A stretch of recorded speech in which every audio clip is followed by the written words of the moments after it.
வெண்மையும் மென்மையும் கைகோர்க்கும் தருணம். கோடையும் குளிர்காலமாகும். Summer special pure cotton Ramraj white shirts.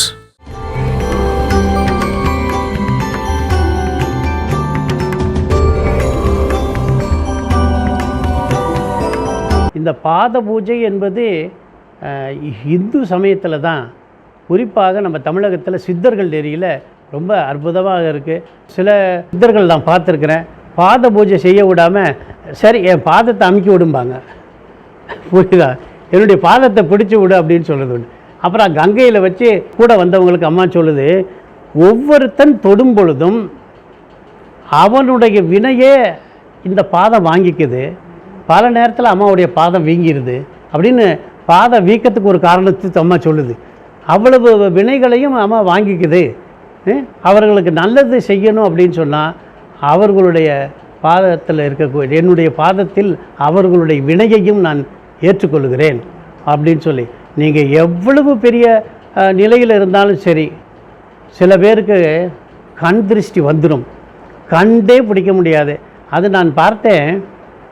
Namagiripettai கிருஷ்ணனுடைய வரலாற்றில் தான் நான் அதை படிக்க நேர்ந்தது. என்னன்னு கேட்டால், மதுரை காமராஜர் பல்கலைக்கழகத்தில் கண்ணீர் படுதல்னு ஒரு தீசிஸ் எழுதியிருக்கான். அதில் நாமகிரிப்பேட்டை கிருஷ்ணனை பற்றி எழுதியிருக்கா. அவர் சொல்கிறாரு, நாதஸ்வரம் வாசிச்சுக்கிட்டே இருக்காரா, டக்குனு கை கால் இழுத்துருது, நாதஸ்வரம் விழுந்துருது, அவரால் பாட முடியல. 20 நாள் கழித்து இன்னும் 20 கச்சேரி ஒத்துருக்கிறார். டாக்டர்கிட்ட போட இன்னும் 3 வருஷம் ஆகணும், ஃபிசியோதெரப்பி பண்ணணும் அப்படின்லாம் சொல்கிறாங்க. அந்த நேரத்தில் அவருடைய நண்பர் சொல்கிறாரு, ஒரு இஸ்லாமிய நண்பர்கிட்ட அழைச்சிட்டு போகிறாரு. அவர் 8 நாளைக்கு மந்திரிக்கணும்னு சொல்லி மந்திரிக்கிறார். 8ஆம் நாள் சரியாக போயிடுது அவருக்கு. என்ன விவரம்னு அவர்கிட்ட கேட்கும்போது அவர் சொல்கிறாரு, நீங்கள் மேடையில் வாசிச்சுட்டு இருக்கும்போது யாரோ ஒருத்தர் உங்களை குறுகுறுன்னு பார்த்துக்கிட்டு இருந்தான், அந்த பார்வை உங்களை பாதிச்சிருச்சு. புரியுதா உங்களுக்கு? அதனால் அவர் என்ன பண்ணுறாருன்னா, அந்த இஸ்லாமியர் படத்தை வீட்டில் வச்சு அவரை கும்பிட்டுட்டு தான் அதுக்கப்புறமே நாதஸ்வரம் வாசிக்க போகிற வழக்கத்தை ஏற்படுத்தினார். பார்வை மட்டுமல்ல, சிலருடைய பேச்சு கூட, பேச்சுக்கும் ஆற்றலுக்கு சொல்லுக்கும் ஆற்றல் இருக்குது, அது கூட உங்களை பாதிக்கும்.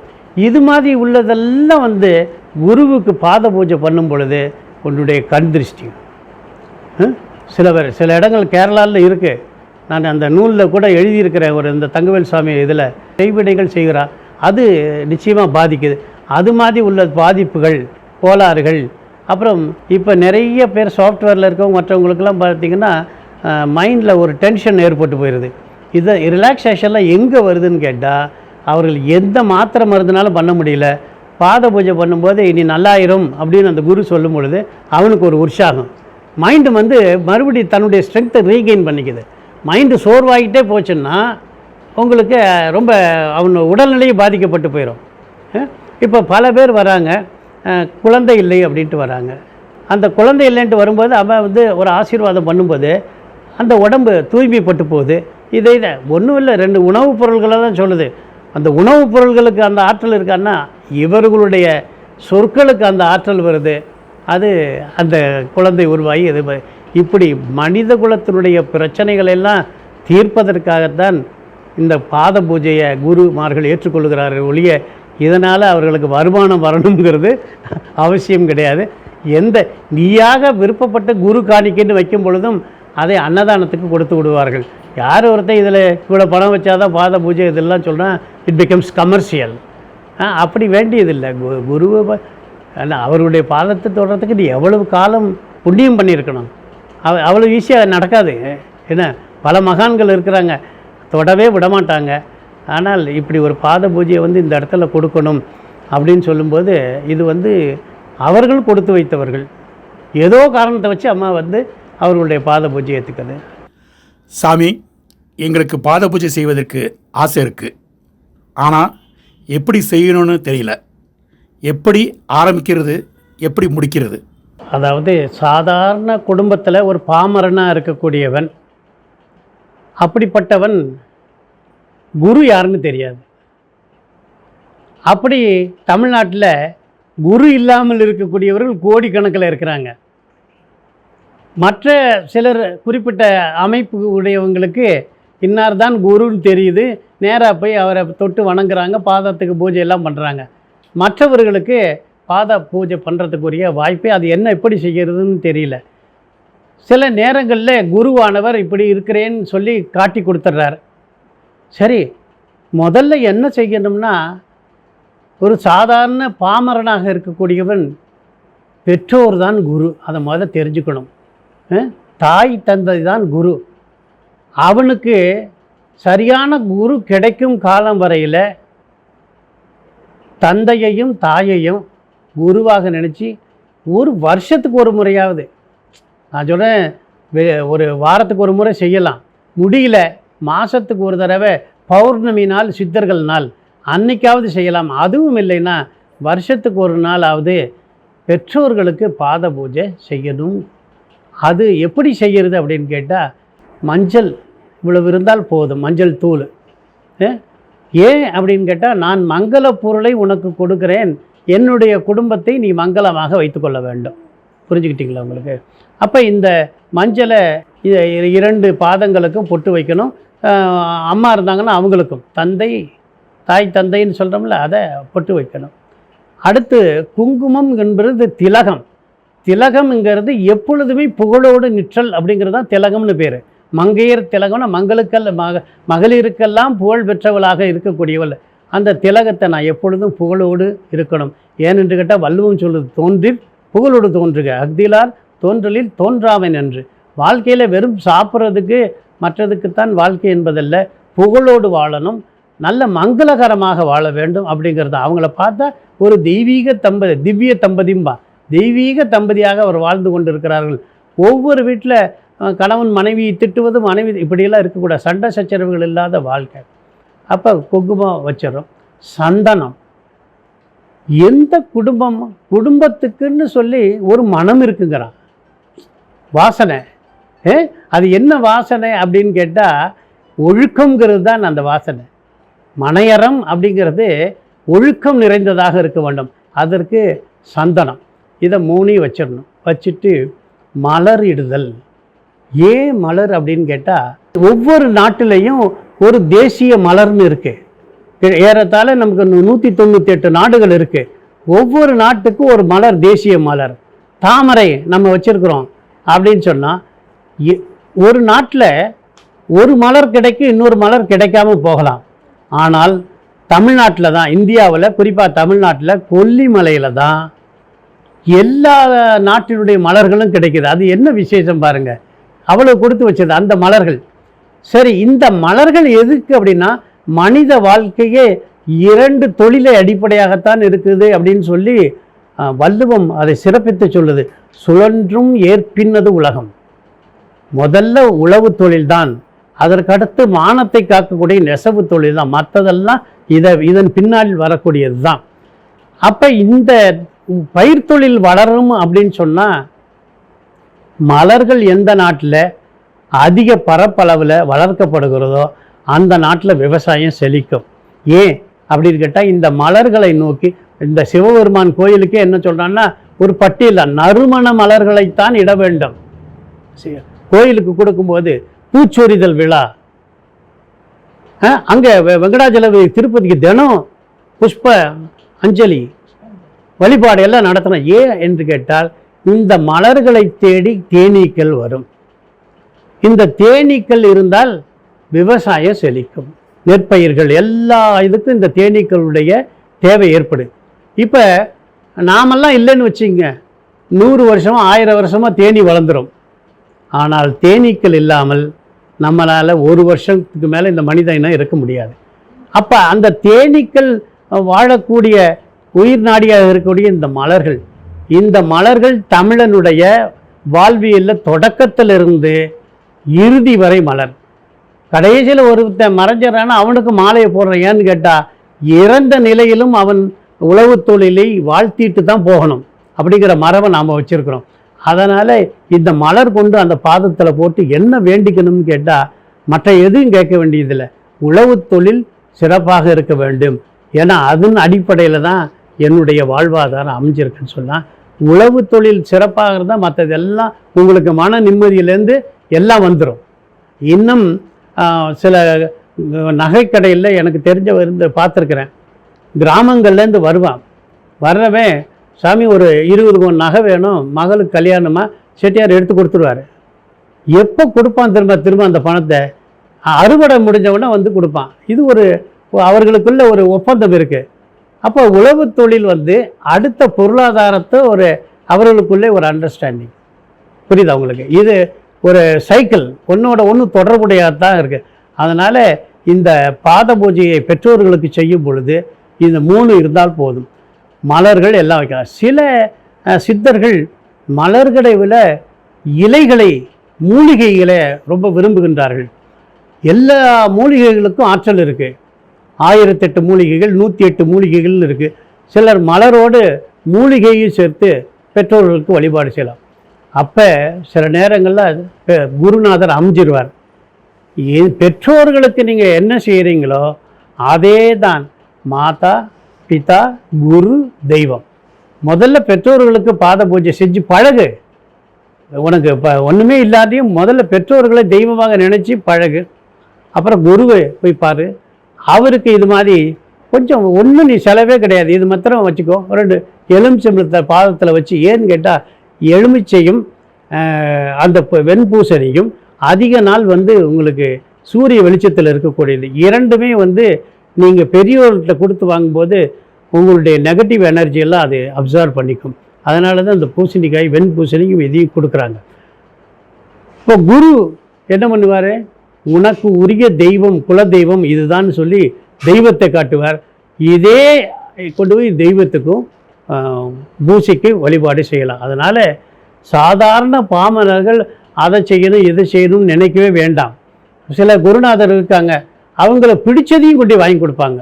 புரியுதா உங்களுக்கு? அவர்களுக்கு இப்போ இந்த சாமி இருக்கார் அப்படின்னா நிலக்கடலை சாப்பிடுவார், கொஞ்சம் பூவை தூக்கி அவர் பாதத்தில் போட்டு நிலக்கடலையை கொடுப்பாங்க. சில குருநாதருக்கு இந்த மாதிரி பாத பூஜை பண்ணிட்டு குரு காணிக்கை செலுத்துறது.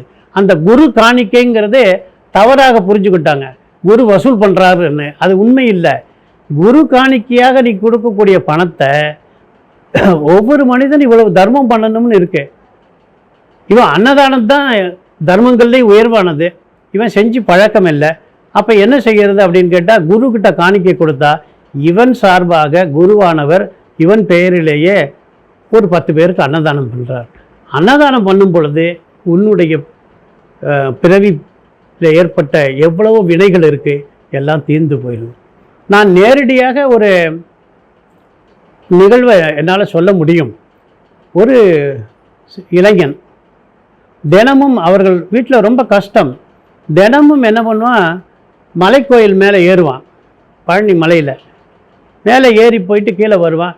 ஒரு நாளைக்கு அவனுக்கு அதிகப்படியாக ஒரு 15 ரூபா வருமானம் கிடைக்கும். அவ்வளோதான். மனசு போய் அவன் என்ன பண்ணுறான், இந்த 15 ரூபா தான் கிடைக்கிது, எனக்கு அதிக வருமானம் வரணும். அப்போ நான் சொல்கிறேன், ஒரு 2 பொட்டணம் குருவின் பாதத்தில் வச்சுட்டு நீங்கள் ஏழைகளுக்கு அன்னதானமாக கொடு அப்படிங்கிறேன். அவன் என்ன பண்ணுறான், அவனுடைய குருநாதர் படத்துக்கு கீழே பாதத்தில் வச்சுட்டு அதை கொடுக்குறான். கொஞ்ச நாள் கழித்து பார்த்தா, எனக்கு கொஞ்சம் அதிகமாக வருமானம் வருது, பஸ் ஸ்டாண்டுக்குள்ளே ஒரு கடை வருது, ஒரு 25 லட்ச ரூபா எனக்கு கிடச்சிதுன்னா நான் அந்த பஸ் ஸ்டாண்டில் இருக்க கடையை பிடிச்சிருவேங்கிறான். அப்போ பார்த்தா ஒரு லாட்டரியில் இவனுக்கு 25 லட்சம் விழுந்துருது, பஸ் ஸ்டாண்டில் கடையை பிடிச்சிருந்தான். அப்புறம் ஒரு நாள், சுவாமி ஆசீர்வாதம் பண்ணுங்க, நான் இப்போ 10 பேருக்கு அன்னதானம் பண்ணுறேன், எனக்கு ஒரு கோடீஸ்வரன் ஆகணும், நீ அப்படியே ஆவே அப்படின்னு சொல்கிறேன். பார்த்தீங்கன்னா 2-3 லாட்டரியில் அன்சோல்டு டிக்கெட்ஸில் இவனுக்கு கோடிக்கணக்கான பணம் வந்துடுது. அப்போ பார்த்தீங்கன்னா பழனி முருகனுக்கு 20 ஏக்கர் நிலம் வாங்கி பங்குனி உத்தரத்தன்னைக்கு இப்போ அன்னதானம் அவன் பண்ணுறான். அப்போ ஒரு அன்னதானம் குருவை நினைச்சு குருவின் பாதத்தில் வச்சு நீங்கள் பண்ணும் பொழுது உங்களுடைய வாழ்க்கை உயரும். மனிதன் ஒரு சாதாரண நிலையிலிருந்து மேலும் மேலும் உயரணும், பொருளாதாரத்திலையும் உயரணும், மனதளவிலும் உள்ள ஆன்மீக வளர்ச்சி ஏற்படணும். அதற்கு இந்த பாத பூஜை துணை செய்யும். நீங்கள் ஒன்றுமே அது நடக்கலை இது நடக்கலைன்னு நினைக்காம குருவை பார்த்து அதை பாத பூஜையை செஞ்சு நீங்கள் உயர்வடைகிறது தான் உண்மையான பரிபக்குவமாக இருக்கும். சாதாரண மக்கள், பாமரர்கள் எதையும் நினைக்க வேண்டியதில்லை. அவர்களுக்குன்னு பெரிய குருவானவர் எங்கேருந்து தேடிட்டு நான் தான் குருன்னு கழுத்தில் ஏதாவது அட்டை போட்டுட்டு வருவாரா?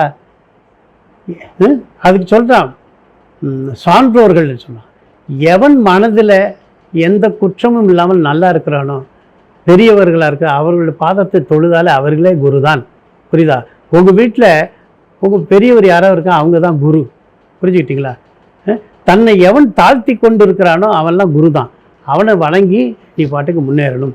சாதாரண மக்கள் இப்படி நாட்டில் நிறைய குருமார்கள் உருவாயிட்டாங்க, சிஷியர்களை தான் காணும். சிஷியர்கள் கம்மியாக இருக்குது, குரு அதிகமாக இருக்கிறாங்க. அதெல்லாம் வேண்டியதில்லை. ஏதோ ஒரு குரு நம்மை வழிநடத்துவார் என்று நினைத்து அவர்களை இந்த எளிய முறையில் தான் பண்ணணும்.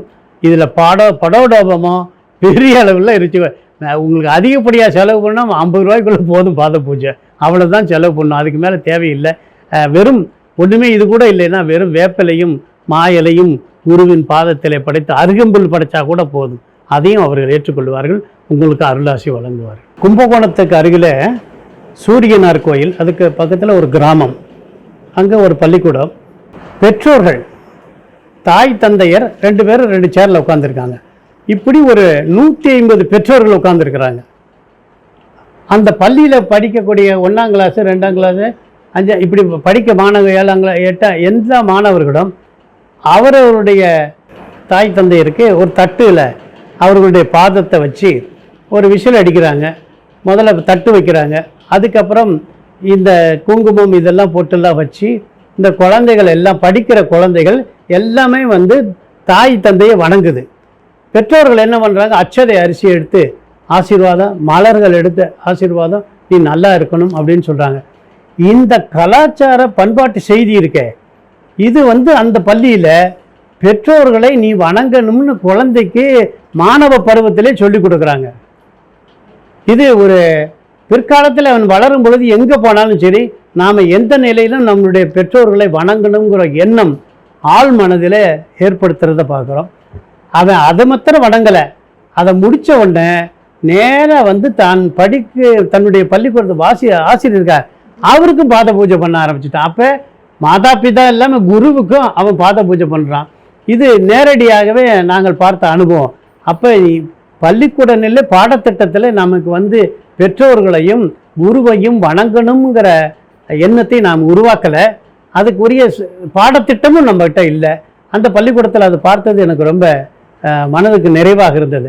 அதனால் இப்போவும் நம்ம என்ன சொல்கிறோம், சில வீடுகளில் குழந்தைகள் போனவுடனே இந்த டாட்டா காமிக்கிற பழக்கத்தை சொல்லி கொடுக்குறாங்க. வேண்டாம் வாங்கன்னு சொல்லி அவர்களுடைய பாதத்தை நமஸ்கரிக்கிறது பார்க்குறோம். நான் இப்போ பல பேர் வரும்பொழுது பிக்னிக் போகிற மாதிரி என்கிட்ட வருவான். அவனுக்கு சொல்கிறது, என்கிட்ட எனக்கு எந்த தேவையும் இல்லை, எந்த வீட்டுக்கு போனாலும் குழந்தைகள் உள்ள வீடு, பெரியோர்கள் உள்ள வீடு, இப்படிப்பட்ட வீடுகளுக்கு போகிறீன்னா கொஞ்சம் ஏதாவது ஒரு இனிப்பு வாங்கிட்டு போ, இல்லாட்டி 2 பழங்களை வாங்கிட்டு போ. ஏன்னு கேட்டால் அந்த குழந்தைக்கு அந்த பழத்தை கொடுக்கணும், அந்த வயது முதிர்ந்தவர்களுக்கு அந்த பழத்தை கொடுக்கணும். இதுதான் நம்ம கலாச்சாரம். அதே போல் அவர்களை வயதில் முதிர்ந்தவர்களை நீ வணங்கணும் அப்படின்னு நம்ம சொல்கிறோம். ஏன்னு கேட்டால் வாழ்த்துதல் தான் மனிதனை வாழ வைக்கும். நீங்கள் யார்கிட்ட வாழ்த்து பெறுகின்றீர்களோ அவர்கள் வாழ்த்த உங்களுடைய வயதும் கூடும், உங்களுடைய எண்ணமும் உயரும். அதை அந்த பள்ளிக்கூடத்தில் பார்த்ததை நான் பெருமையாக நான் இங்கே பதிவு செய்யணும். அதெல்லாம் ஏன்னு கேட்டால் அப்படித்தான் எல்லா பள்ளிக்கூடத்திலும் இருக்கணும். எல்லா இதுலேயும் தாய் தந்தையரை மதிக்கணும். பல பேர் இங்கே வந்து சொல்கிறான், மகன் சொன்னபடியே கேட்க மாட்டாங்கிறான். நீ அப்படி கேட்குற மாதிரி வளர்த்துருதால்ல, வளர்க்கணும்ல. இப்போ அப்படி இருந்து வளர்க்கணும். பல இடங்களில் இப்போ தாயே வந்து தகப்பனை பற்றி ஏதாவது சொல்லுது, தகப்பன் தாயை பற்றி இப்படியெல்லாம் இருக்கும். இந்த குழந்தைகள் வந்து என்ன செய்கிறதுன்னு புரியல. கலாச்சாரம் வீட்டிலிருந்து தான் தொடங்கணும். நல்ல ஒழுக்கமும் பண்பும் வீட்டிலிருந்து தான் தொடங்கணும். பெற்றோர்களை மதிக்கணும், ஆசிரியரை மதிக்கணும் அப்படிங்கிற நிலையெல்லாம் நம்முடைய குருகுல கல்வி முறையை நம்ம ஆதரிக்கணும்னு இல்லை. சில வழக்கங்கள் அதில் நன்றாக இருந்தது, அதையும் இந்த நம்முடைய தற்கால நவீன பாடத்திட்டத்தில் கொண்டு வந்து மதிக்கணுங்கிறத நம்ம சொல்லிக் கொடுக்கணும். இப்போ நம்ம பண்பாட்டுக்கு ஒட்டிய பல விஷயங்கள் நம்ம பாடத்திட்டத்தில் இல்லை. நல்ல பாடல்கள் கிடையாது, இசை இல்லை, பெரிய ஆன்றோர்களை பற்றிய செய்திகள் இல்லை. எதையோ நம்ம படிக்கிறோம், வரோம். இதை உருவாக்கக்கூடியவர்களும் அறிவியல் சிந்தனை என்ற பெயரில் பல விஷயங்களை சொல்கிறாங்களே ஒழிய நம்முடைய கலாச்சார பின்னணியும் கொண்டு வந்து செய்தியாக உருவாக்கணும். நாம் மனித உறவுகள் தான் முக்கியமே ஒழிய பணம் சம்பாதிப்பது பாடத்திட்டத்தினுடைய முக்கிய செய்தியாக இருக்கக்கூடாது. அண்ணனை வணங்க வேண்டும், அன்னியாரை தாயாக மதிக்கணும், பெற்றோர்களை வணங்க வேண்டும். அப்படிங்கிற இந்த பாத பூஜை கலாச்சாரம்ங்கிறது எதற்காக வந்ததுன்னா, மனிதன் மனசு பண்படணும், ஒழுக்கமாக இருக்கணும், பெரியோர்களுடைய ஆசியை பெற வேண்டும் என்பதற்காகத்தான் இந்த பாத பூஜைங்கிற கலாச்சாரமெல்லாம் வந்தது. ஏன் அவ்வளவு ஆண்டுகள் அவன் பரதன் திருவடியை மாத்திரம் வச்சு வணங்குறானே, ராமனுடைய திருவடியை மாத்திரம் வச்சு வணங்குறானே, ஏன்னு கேட்டால் அந்த திருவடியே அவ்வளவு நற்குணங்களை உடையதாக பரதனுக்கு தெரியுது. புரியுதா உங்களுக்கு? அதனால் திருவடிக்கு அவ்வளவு பெருமை இருக்குது. அந்த பாத பூஜையை வணங்கி குருமார்கள் வந்து தேடி வந்து நீங்கள் வாங்க வாங்க வாங்க பாத பூஜைன்னு யாரும் அனௌன்ஸ் பண்ணுறதில்ல. அந்த தேவையும் சித்தர்களுக்கு கிடையாது. நீ தான் தேடி போய் அவர்களை வணங்கி நீ எல்லாம் பெற்றுக்கொள்ளணும். அவர்கள் யாரும் வந்து நீ எனக்கு இது மாதிரி பண்ணு அதெல்லாம் சொல்கிறதே இல்லை. நீங்கள் தான் அவர்களை பயன்படுத்தி சாமி இது மாதிரி செய்யணும், சரி செஞ்சுக்கோ. அப்படி ஒரு சித்தனை நீ வணங்கிட்டீன்னா உன்னெல்லாம் எங்கேயோ கொண்டு வச்சிருவாங்க அவங்க. அவங்களோட மனசில் நீங்கள் இடம் பெற்றுட்டிங்கன்னா அவங்களெல்லாம் எங்கெங்கே கொண்டு வைக்கணும் வச்சுக்குவாங்க. நல்லது. வீடியோ உங்களுக்கு பிடிச்சிருந்தா லைக் பண்ணுங்க, கமெண்ட் பண்ணுங்க, ஷேர் பண்ணுங்க, சப்ஸ்கிரைப் பண்ணுங்க. அதோட மறக்காம பெல் ஐக்கனையும் கிளிக் பண்ணுங்க. வெண்மையும் மென்மையும் கைகோர்க்கும் தருணம், கோடையும் குளிர்காலமாகும். Summer special pure cotton Ramraj white shirts.